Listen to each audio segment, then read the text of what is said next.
आज हम पढ़ेंगे संक्षारण।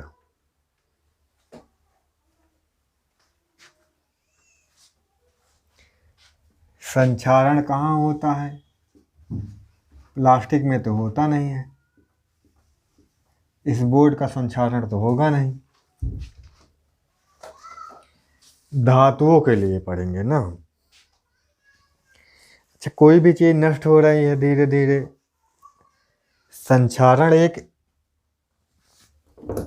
स्लोली होने वाला प्रोसेस है ना, धीरे धीरे होने वाला। अब घिसने को तो कुछ ना कुछ, ये बोर्ड भी घिसता होगा, ये कपड़ा भी घिसता होगा, मतलब कुछ ना कुछ हर चीज धीरे धीरे डिस्ट्रॉय होती रहती, मतलब कि संक्षारित होती रहती। लेकिन उनके लिए संक्षारण नहीं पढ़ेंगे, धातुओं में संक्षारण पढ़ेंगे। हम किस में पढ़ेंगे? धातुओं में।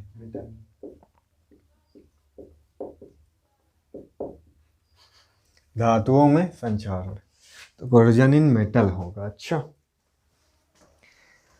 कौन सी धातुएं?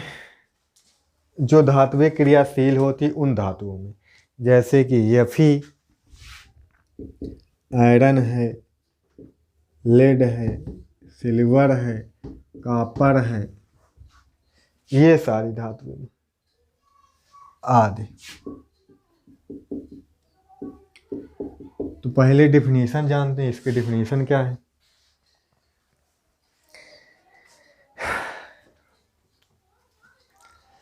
संक्षारण ऐसी प्रक्रिया है जिसमें धातु का संयुक्त अवस्था में, ठीक है, संयुक्त अवस्था में आकर क्या होता है? क्षय होता है। जैसे कि Fe है, आयरन है, नहीं लेड है, अभी ये फ्री स्टेट में है ना, अभी ये क्या है? फ्री है, किसी के साथ कंबाइन नहीं है। अगर किसी के साथ कंबाइन हो जाए, किसी के साथ रिएक्ट कर ले, मान लो ये किसी के साथ रिएक्ट कर ले, वाटर के साथ कर ले, नहीं ऑक्सीजन के साथ कर ले, फेरिक ऑक्साइड बना ले, फेरिक ऑक्साइड फिर नमी पा जाए, फिर हाइड्रेटेड फेरिक ऑक्साइड बना ले, हाइड्रेटेड फेरिक ऑक्साइड के रूप में आयरन बाहर चला जाए। क्या चला जाए? बाहर चला जाए। तो क्या हो रहा है? धातु का क्षय हो रहा है। वैसे भी जैसे सबसे बढ़िया जो पढ़ने वाले हैं वही क्या है? लोहे में जंग का लगना पढ़ने वाले। अब लोहे में जंग का लगना पड़ना है, उसमें क्या होता है? जब देखते होगे तो लोहे में जंग लगता है तो क्या, जहाँ पे जंग लगता है वो परत क्या होती है? उखड़ जाती है। ये परत उखड़ी तो कहाँ से उखड़ी? लोहे से उखड़ी है। तो अगर जंग लगेगी, जंग की वजह से लोहे का वजन बढ़ेगा घटेगा? ये भी क्वेश्चन पूछता है कि जंग लगने की वजह से लोहे का भार बढ़ जाएगा, घट जाएगा, कि उसी उतना ही रहेगा? तो ये क्वेश्चन पूछता है, तो बताओ क्या होगा? अब जंग लगने की वजह से अगर जंग बाहर हो गई है तब तो घट जाएगा, अगर जंग बाहर ना हुई है, जंग लगी है सिर्फ, तो बढ़ जाएगा। ठीक है, अब जंग बाहर होने क्या, जंग वाला परत लेयर क्या हो जाए? बाहर हो जाए, तब कहेंगे कि हाँ कि जंग हल्की हो गई, चल धीरे धीरे फिर जंग लगेगी, फिर उसकी लेयर बाहर हो जाएगी, तो धातु पतली होती जाएगी, मेटल क्या होती जाएगी? पतली होती जाएगी, घटती जाएगी, तो उसका वेट भी घटता जाएगा। लेकिन धातु वजन बढ़ जाता है, जंग लगने से क्या हो जाता है? वजन बढ़ जाता है। तो क्वेश्चन में वह जो पूछ रहा था उसमें यही था कि हाँ वजन उसका क्या हो जाएगा? बढ़ जाएगा। क्वेश्चन पूछा था, कब कहाँ पूछा था मुझे याद नहीं है, लेकिन पूछा था कहीं, पता नहीं, मैं कहीं पेपर देने गया तो वहाँ पूछा था, कहाँ पूछा था मुझे नहीं पता, लेकिन पूछा था ये। अब पता चला कोई फ्री मेटल होगा, वो कंबाइन स्टेट में आकर क्या हो जाए? क्षय होने लगा, वो डिस्ट्रॉय होने लगे। बस यही, इसे ही बोलते हैं क्या? यही प्रोसेस क्या है? संक्षारण का है। ठीक,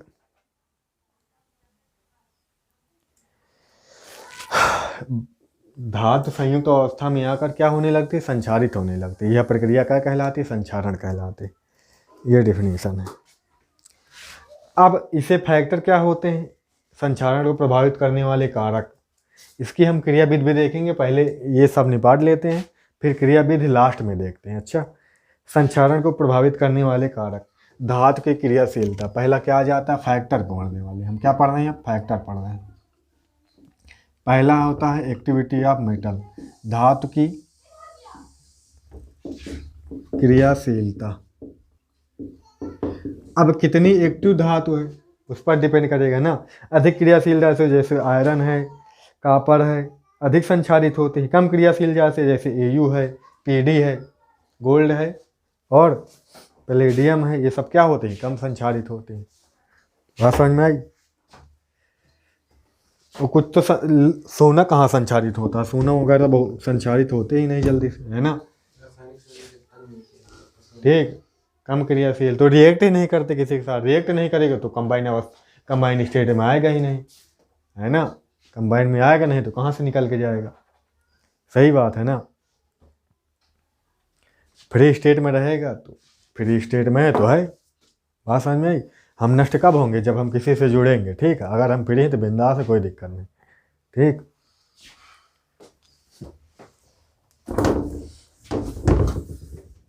खुद को बचाना तो अकेले रहेंगे। अब दूसरा, अशुद्धियों की उपस्थिति। किसकी उपस्थिति? अशुद्धियों की उपस्थिति। दोनों पेन चला रहे हो का भैया? बढ़िया पेड़े बना रहे हो का नोट्स? चलो ठीक, बनाओ। अशुद्धियों की उपस्थिति, प्रेजेंस ऑफ इम्प्योरिटीज कोई मिल जाए ना, कोई इम्प्योरिटी आ जाए तो क्या होती है? अशुद्धि। जैसे कि धूल मिट्टी आ जाए, है ना, वो भी संक्षारण का कारण बन जाती है। कोई गैस उसके कांटेक्ट में आती है, नमी कांटेक्ट में आती है तो भी कारण बन जाती है। जैसे चांदी वगैरह लोग पहले ज़मीन में गाड़ देते थे, कुछ 6 महीने 1 साल बाद निकालते थे तो क्या देखते थे? उस पर परत जम जाती थी, अर्थात वो संक्षारित होने लगती थी। बात समझ में आई? तो वहाँ पे अशुद्धियों की वजह से ऐसा होता था, लोग समझ नहीं पाते थे। तो अशुद्धियों की उपस्थिति भी इसका कारण है।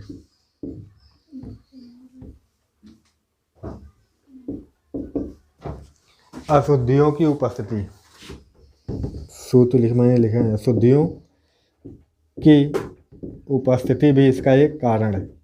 अशुद्धियों से बचाओगे तो संक्षारित होने से बच जाएगा। बात समझ में आई? ठीक है।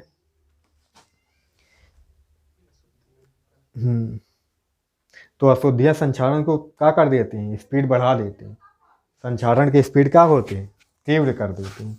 ठीक है, फास्ट कर देती है संक्षारण की दर को। शुद्ध धातु का संक्षारण नहीं होता है, इसीलिए शुद्ध धातु का संक्षारण नहीं होता है। और लोहा हमेशा प्योर होता ही नहीं है, लोहा प्योर होता ही नहीं। प्योर लोहा है तो स्टील प्योर है तो संक्षारित नहीं होगी। ठीक है, जल्दी से नहीं होती संक्षारित। बात समझ में आई? लेकिन प्योर मिलता कहाँ? प्योर मिलता ही नहीं। मिक्सचर तो उसमें होता ही है, तुम दुकान से लाओ महंगा, प्योर तो शायद ना हो, काफ़ी देर तक ना हो। ठीक, बात समझ में आई? वायु तथा नमी की उपस्थिति। अगला आ जाएगा वायु तथा presence of air and moisture बोलेंगे ना नमी को। वायु तथा नमी की उपस्थिति।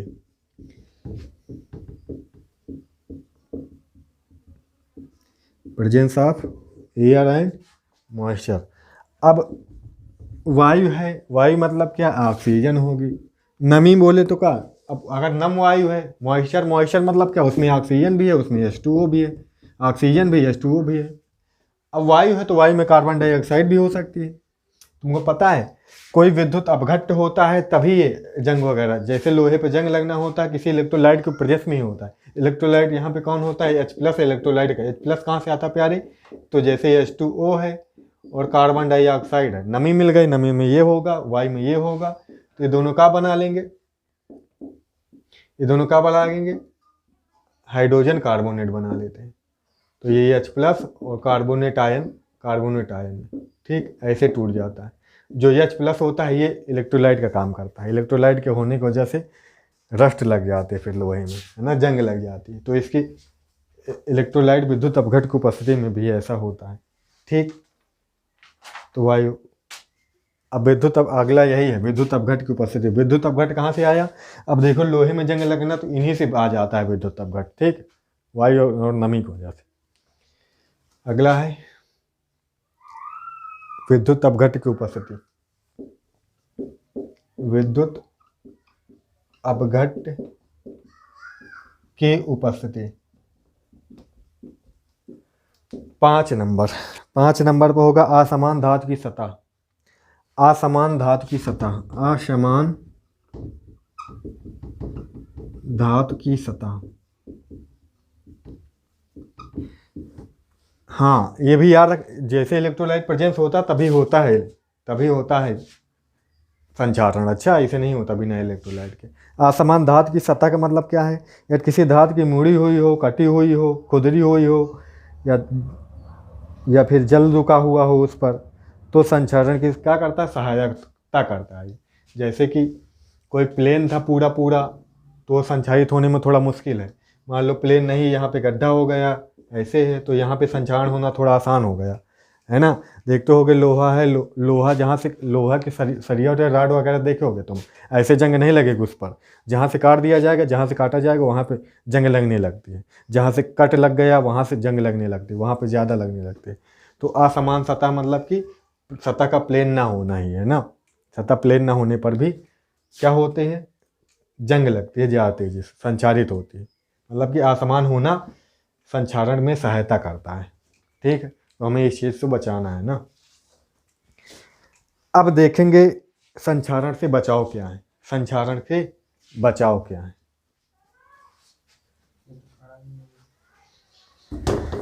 संचारण से बचाव क्या है?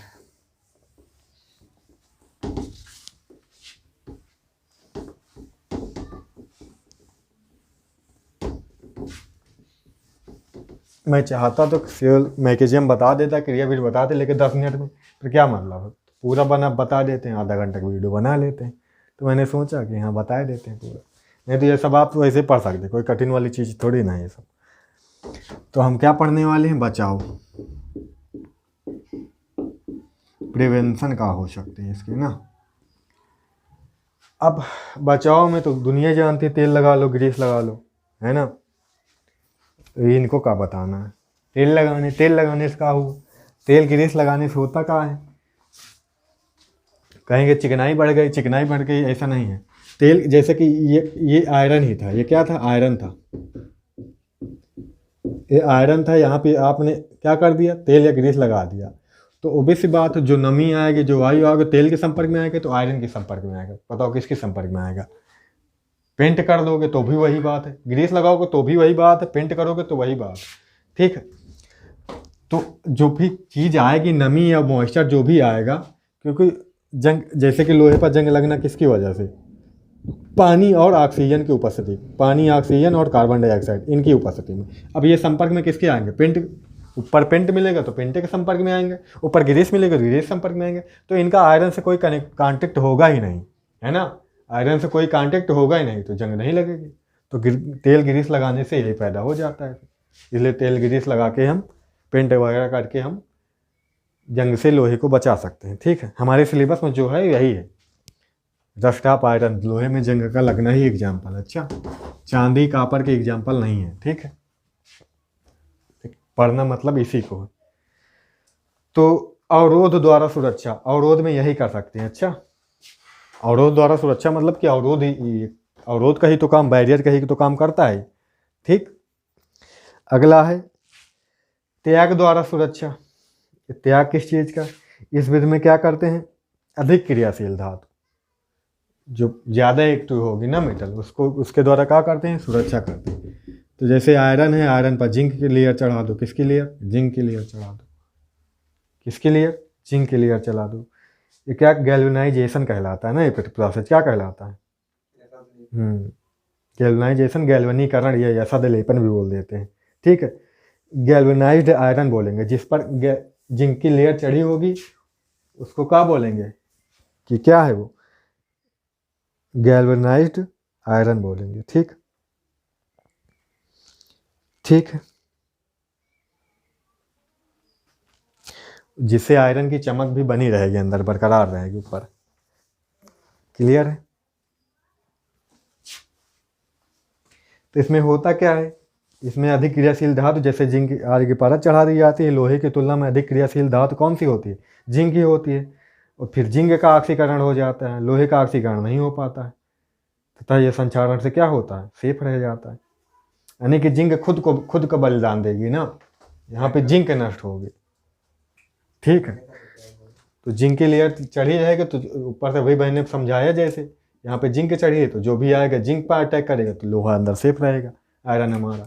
तो ऐसा नहीं कि धीरे धीरे ये संचारित होती रहेगी, है ना। अगर इसका बलिदान हो रहा धीरे धीरे ये भी संचारित होगी, तो ऐसा नहीं है। हमेशा तो है नहीं कि हजारों वर्षों के लिए सेफ हो गई है, फिर कर लेंगे, फिर चढ़वा लेंगे, क्या दिक्कत। अगला है, तो ये चीज़ समझ गए ना। अगला है इलेक्ट्रिकल विद्युतीय बचाव को हो सकता है, ठीक है। विद्युतीय बचाव, इलेक्ट्रिकल प्रोटेक्शन, विद्युतीय बचाव। इसमें क्या करेंगे, यह भी एक बलिदानी बचाव का ही उदाहरण है। बलिदानी मतलब इसमें कोई चीज़ बलिदान देगी अपना।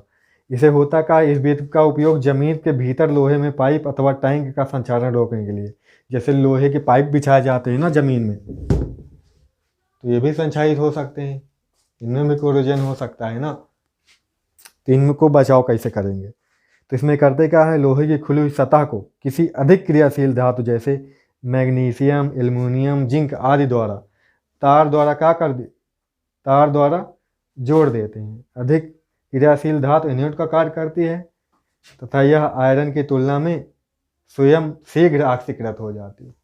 आयरन के पहले यही जिंक वगैरह जो जिसका करेंगे जोड़, वो पहले ऑक्सीडाइज होगा, ठीक है। आयरन का ऑक्सीकरण नहीं हो पाता। इस प्रकार आयरन का संचारण सुरक्षित रहता है। इसमें होगा का, जैसे कि एनोड का कार्य मैग्नीशियम के चढ़ाएं तो मैग्नीशियम एनोड का कार्य करेगा, इसका कार्य करेगा एनोड का। तो मैग्नीशियम आयन बनाएगा, 2 इलेक्ट्रॉन फ्री करेगा, 2 इलेक्ट्रॉन फ्री करेगा। कैथोड में क्या होगा, कैथोड में H+ आएगा। H+ कहाँ से आएगा, अभी मैंने बताया था। H+ आएगा, ऑक्सीजन आएगा, ये इलेक्ट्रॉन ले लेगा। 4 इलेक्ट्रॉन चाहिए, 4 इलेक्ट्रॉन लेने के लिए यहाँ पे 2 से बैलेंस, तो 2 4 हो जाएगा, ठीक। ये कहाँ पे होगा, ये कैथोड पर होगा। कैथोड का काम कौन करता है, जहाँ पे अशुद्धि आती है, जैसे कि यहाँ पे ये जिंक की लेयर थी, यहाँ पे अशुद्धि आई, यहाँ पे मैग्नीशियम, तो मैग्नीशियम की लेयर है, तो अशुद्धि मतलब क्या, रस्ट आ जाए। रस्ट मतलब क्या, धूल मिट्टी आ जाए, धूल मिट्टी आ जाए, या फिर नमी आ जाए, मॉइस्चर आ गया जैसे कि, या फिर H2O मिल गया, ऑक्सीजन मिल गई, ये सभी क्या है, अशुद्धियाँ के ही काम करते हैं, ठीक। तो जहाँ पर लगा रहेगा, जहाँ पर जो ये संपर्क में रहेगा, वो क्या करेगा, कैथोड का काम करेगा।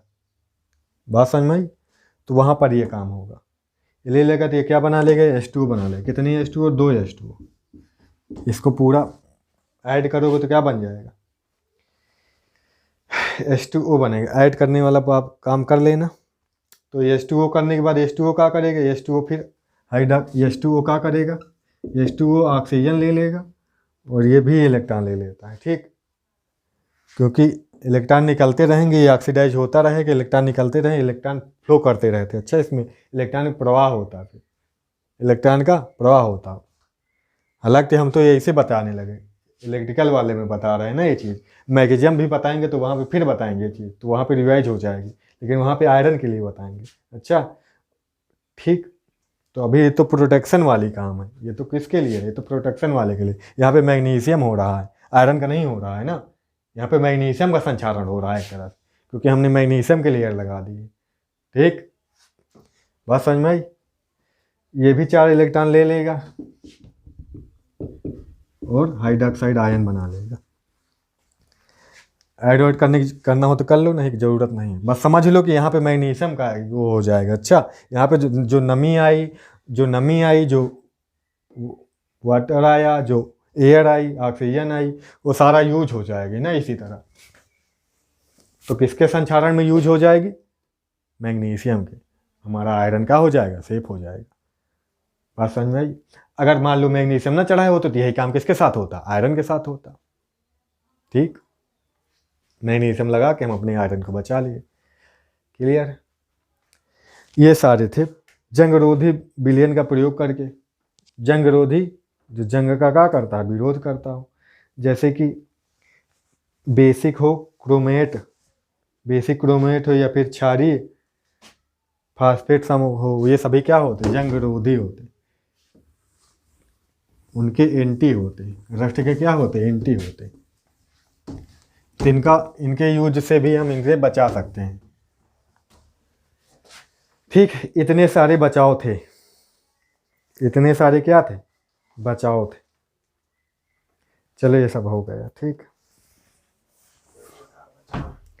अब हम देखते हैं संक्षारण की क्रिया विधि। संक्षारण की क्रिया विधि, मैकेनिज्म देखेंगे आप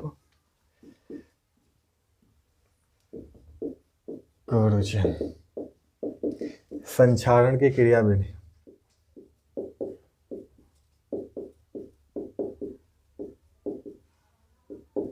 क्रिया विधि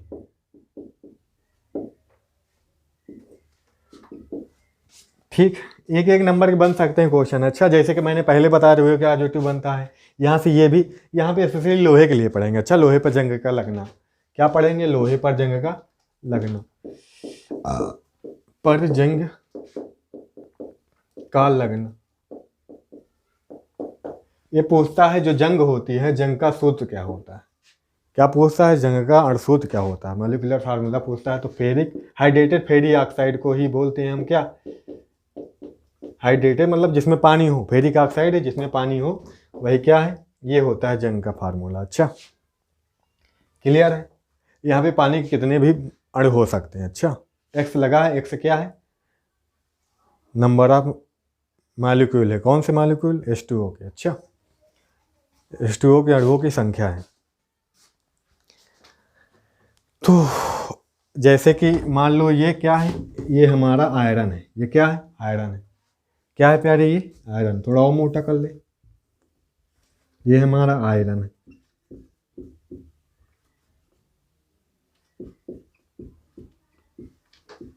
पानी की बूंद आई, मान लो ये क्या है? ये पानी की बूंद है। ये क्या है? पानी की बूंद है, वाटर की ड्रॉप है। अच्छा, बूंद है किसकी? जल की।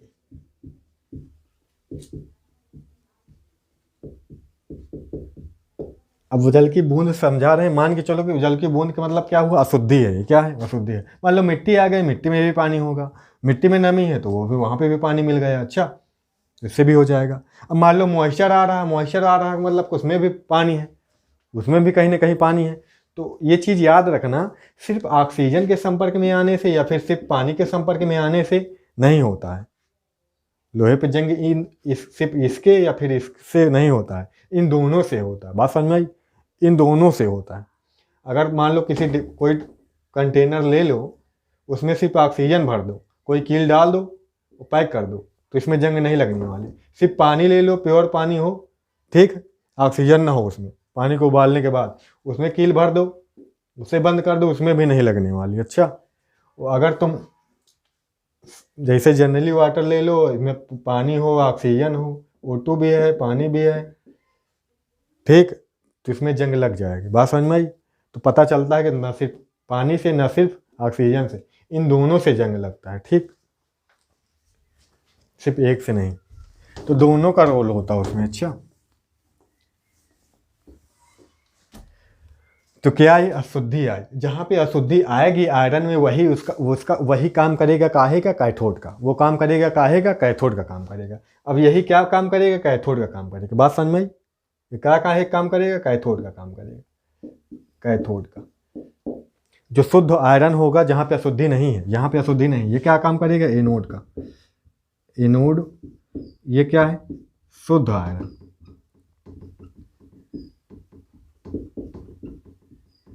जो प्योर वाला होगा वो एनोड का, जहाँ पर अशुद्धि आ गई है वहाँ पर क्या, वो काहे काम करेगा? कैथोड का। क्या होगा? अशुद्धि युक्त आयरन, ऐसे लिख देंगे ना, युक्त आयरन। अशुद्ध आयरन नहीं है, अशुद्धि युक्त, जहाँ पे अशुद्धि आई है। अरे भाई, था तो वही आयरन ना, हमारा ही आयरन, अशुद्ध आयरन थोड़ी ना था वो, तो जहाँ पे अशुद्धि आ गई वही बन गया, बस। बात समझ में आई? तो कैथोड पर कौन सी रिएक्शन होगी, एनोड पर कौन सी रिएक्शन होगी, बस यही जानना हमें। ठीक है, पहले तो ये जान लो इलेक्ट्रोलाइट यहाँ पे कौन होता है, इलेक्ट्रोलाइट का काम कौन करता है। तो हम बताए थे अभी पहले, जैसे कि H2O आया, इसमें एयर आई, एयर में कार्बन डाइऑक्साइड होगी, इसकी रिएक्शन से क्या बनेगा? हाइड्रोजन कार्बोनेट बनेगा ना, हाइड्रोजन आयन और कार्बोनेट आयन, ये दोनों मिलेंगे। अच्छा, यहाँ पे जो H+ होगा एच प्लस ये एक काम करेगा, इलेक्ट्रोलाइट का काम करेगा। ये एच प्लस आयन किसका काम करेगा? इलेक्ट्रोलाइट का काम करेगा, विद्युत अपघट्य का, विद्युत अपघट्य का कार्य करता है। ये रिएक्शन लिखने के बाद लिखेंगे, प्राप्त एच प्लस आयन क्या करता है? विद्युत अपघट्य इलेक्ट्रोलाइट का काम करता है। इलेक्ट्रोलाइट के प्रेजेंस में ही ये सारी रिडॉक्स रिएक्शन जो भी होगी इसी के प्रेजेंस में होती है, ठीक। क्योंकि अभी तक हम जितने भी पढ़े हैं रिडॉक्स रिएक्शन, सब में क्या था? इलेक्ट्रोलाइट था ना, सब में इलेक्ट्रोलाइट था ना, तो इसमें भी इलेक्ट्रोलाइट है, ठीक है। अब रिडॉक्स रिएक्शन तो होगी, तो रिडॉक्स रिएक्शन हो रही तो ये भी क्या था? एक तरह का इलेक्ट्रोकेमिकल्स, ये भी इलेक्ट्रोकेमिकल प्रोसेस हुआ ना, ये भी क्या हुआ? एक विद्युत रासायनिक प्रक्रिया है ना, ये भी एक क्या है? विद्युत रासायनिक प्रक्रिया। इसमें भी इलेक्ट्रॉन का फ्लो होता है। कैसे होता है अभी दिखाते हैं। एनोड वाले पे, एनोड पर, एनोड क्या है? आयरन वाला। इसमें आयरन होगा, ये क्या करेगा? इसका एनोड पर ऑक्सीडेशन होता है, तो 2 इलेक्ट्रॉन क्या करेगा? फ्री करेगा, 2 इलेक्ट्रॉन फ्री करेगा, 2 इलेक्ट्रॉन फ्री करेगा। 2 इलेक्ट्रॉन फ्री हो जाएंगे यहाँ पे, ये Fe होगा, ये 2 Fe आयन बनाएगा और 2 इलेक्ट्रॉन फ्री होंगे। ये 2 इलेक्ट्रॉन फ्री होकर मूव करेंगे, अच्छा ये गति करेंगे, रुकेंगे नहीं, ये क्या करेंगे? भागेंगे कैथोड की तरफ। किसकी तरफ? कैथोड की तरफ भागेंगे, ठीक। वहां पे इलेक्ट्रॉन जाएगा तब आगे की प्रोसेस वहां पे होगी। बात समझ में आई? ऐसे नहीं होगी। तो देखो इलेक्ट्रॉन मूव कर रहा है, मतलब कि क्या हो रहा है? इलेक्ट्रोकेमिकल सेल की तरह ये भी एक तरह कार्य कर रहा है, इलेक्ट्रोकेमिकल प्रोसेस हो रही है ना, इसीलिए बोल देते हैं इलेक्ट्रोकेमिकल प्रोसेस। इलेक्ट्रो मतलब जहाँ पे इलेक्ट्रॉन फ्लो कर जाए वही क्या हो जाता है? इलेक्ट्रो लग जाता है, ठीक। तो अभी उसमें भी बताए थे मैग्नीशियम किस में बदल रहा था? मैग्नीशियम आयन में बदल रहा था। यही तो हो रहा था एनोड पर, मैग्नीशियम वाले में भी। उसी से रिलेट करो, वो यही काम वहाँ पे भी हो रहा था, यही काम यहाँ पे भी हो रहा है, ठीक।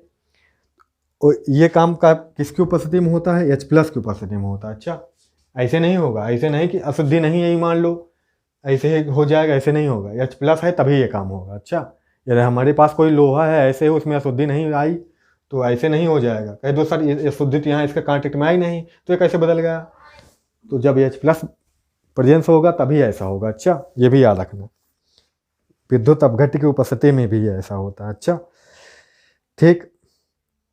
अब कैथोड पर ऑक्सीजन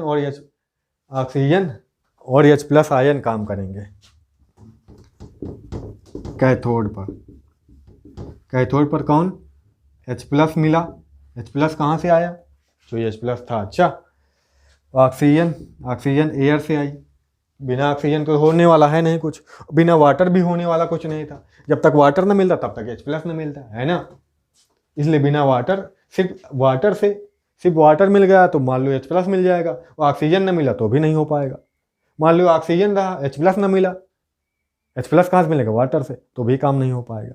इसलिए दोनों के प्रेजेंस जरूरी है, दोनों की उपस्थिति जरूरी है। मजाक बना रहे हो? हाँ भाई, H प्लस मिल गया, ऑक्सीजन मिल गई, इलेक्ट्रॉन मिल जाएगा, ये यहाँ से ये बना लेगा H2O। क्या बना लेगा? H2O, ठीक। यहाँ पे हो गया अपचयन, इलेक्ट्रॉन ग्रहण करने का प्रोसेस, तो अपचयन हो गया। यहाँ पे 2 H2 हैं तो हाफ कर सकते हो, इसको हाफ भी कर सकते हो। हाफ करना चाहे तो हम 2 यहाँ लगा के इसको हाफ कर लेंगे, ये यहाँ पे 2 इलेक्ट्रॉन ले लेगा। बात समझ में? एक H2O बन जाएगा। अगर इसे ऐसा नहीं करना चाहते तो यहाँ पे डबल करना पड़ेगा, 4 इलेक्ट्रॉन लेने पड़ेंगे। 4 इलेक्ट्रॉन लोगे तो ये फुल रखना पड़ेगा, इसे 4 करना पड़ेगा, यहाँ पे 2 H2O बनाने पड़ेंगे। ऐसे भी लिख सकते हो, ठीक। तो अब इसको ऐड कर लेंगे, तो ये Fe है और क्या है? इलेक्ट्रॉन से इलेक्ट्रॉन खत्म हो जाएगा, 2H प्लस है और क्या है? हाफ O2 है और क्या है प्यारे? ये H2O बन रहा है और ये Fe2 प्लस बन रहा है। ये ओवरऑल पूरी कंप्लीट संपूर्ण अपक्रिया है। अच्छा, संपूर्ण अपक्रिया है, ठीक।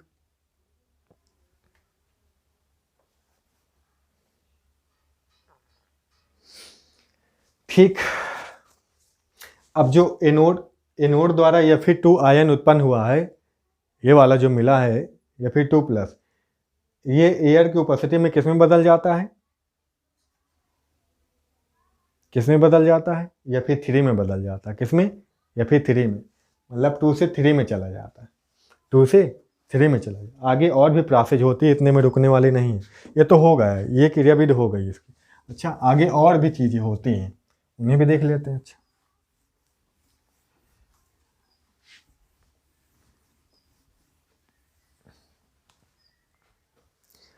ये भी कर सकता है। क्या कर सकता है, Fe2 प्लस क्या है, अगर मिल जाए इसको, क्या मिल जाए, मान लो H2O या OH आयन मिल जाए, OH आयन ही मान लो मिल जाए, तो मान लो 2 OH आयन मिल गए H2O से, या फिर सीधा H2O भी लिख सकते हैं, कोई दिक्कत नहीं। OH आयन है, ये क्या बना लेगा, या फिर OH का होल ट्वाइस बना लेगा आराम से, या फिर OH का होल ट्वाइस, ये 2 आयन आएंगे। क्लियर है, ये काम हो सकता है। डायरेक्ट हम H2O लिख के भी बना सकते हैं, कोई दिक्कत नहीं। इसको हम ऐसे भी लिख सकते हैं प्यारे, ये Fe है और H2O है, क्या बना लेगा, ये OH का होल ट्वाइस। ठीक, ये OH का होल ट्वाइस। क्लियर, बैलेंस नहीं, बैलेंस करना पड़ेगा इसको। अच्छा, तो क्या करेंगे, बैलेंस देखो इसका, हो जाएगा। तो हाइड्रोजन 2, ऑक्सीजन 2, 2 2 4 नहीं होगा कहाँ। चलो छोड़ो, बैलेंस वाला लफड़ा देखो, ऊपर वाला ठीक है। फिर तो बैलेंस देख लेना, अगर हो तो, नहीं तो फिर ठीक, बैलेंस होना चाहिए। अब दिमाग नहीं लगाना चाहते अभी। अब ये होने के बाद क्या होगा,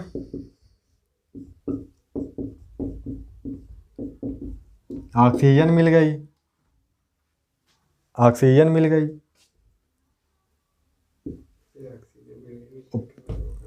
और H2O मिल गया। फिर ये बदल जाता है, जंग फार्मूला ये होगा फिर। अब इतना मिलने के बाद ये इसमें बदलेगा। अच्छा, Fe2O3 इंटू XH2O, ठीक, इसमें बदल जाता है। ये होती है जंग हमारी यही होती है, रस्ट हमारा यही होता है। ठीक,